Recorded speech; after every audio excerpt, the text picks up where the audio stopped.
So we had a review meeting and we reviewed the entire situation of the state.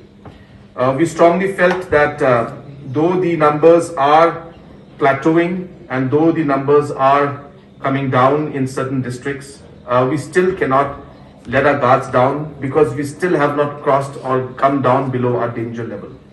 So therefore, in the cabinet today, we have decided that a lockdown, at least in East Khasi Hills, we have decided in terms of the district where it was most prevalent and the numbers are the highest today, that East Khasi Hills, the lockdown will continue.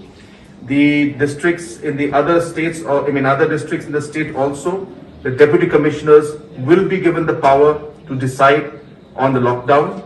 Most districts will continue with the lockdown, but the deputy commissioners will decide. But there is a rider to this. While continuing the lockdown, we also understand that people's livelihood are being affected a lot.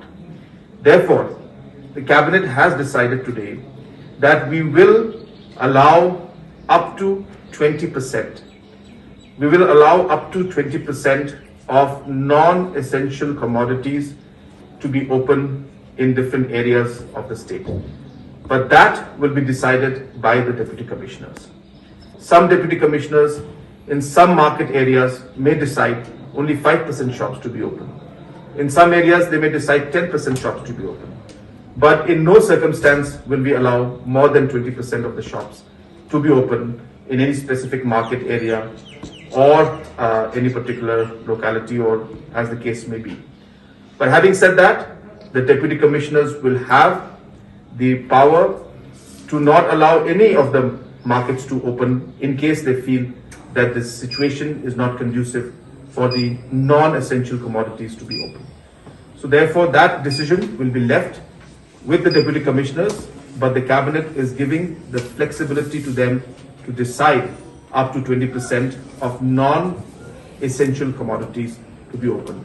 Number two, will be allowed to permit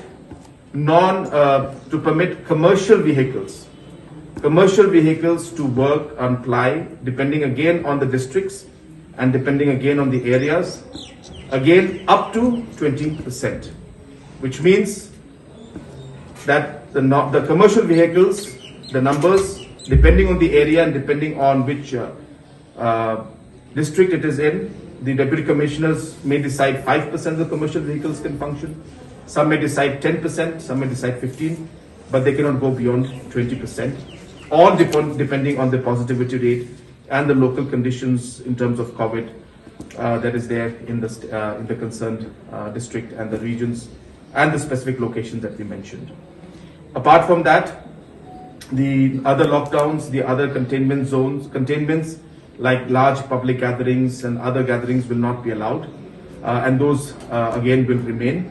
And also, as I said, the deputy commissioners, depending on the locations, will have the power to not allow any of this to also happen. So they may decide to have 0%. For especially districts like West Jingkhang Hills, from the cabinet, we have recommended that in West Jingkhang Hills also, certain degree of strict lockdown must continue as the positivity rate is above the roof right now. 33% is a very, very high positivity rate. But those people who have taken both the doses have clearly been protected, and there has been no symptoms or no kind of adverse effects of the vaccination on anybody in the state till date. We are getting good response. We have now enough stocks. The government of India's policy has changed now from 45 plus to 18 plus to now a simple category of all 18 plus. So therefore, today this program started. We got a very good response. And as of now, till about 3 o'clock in the afternoon, we had almost close to 8,000 shots that were given today in a single day. So if we expect this trend to double, triple in the next few days, we do expect large number of vaccinations to be done. And I encourage the people of the state, I encourage the people of Jingkhang Hills especially, to please come forward and take this opportunity to take these vaccinations which have been given free by the government of India.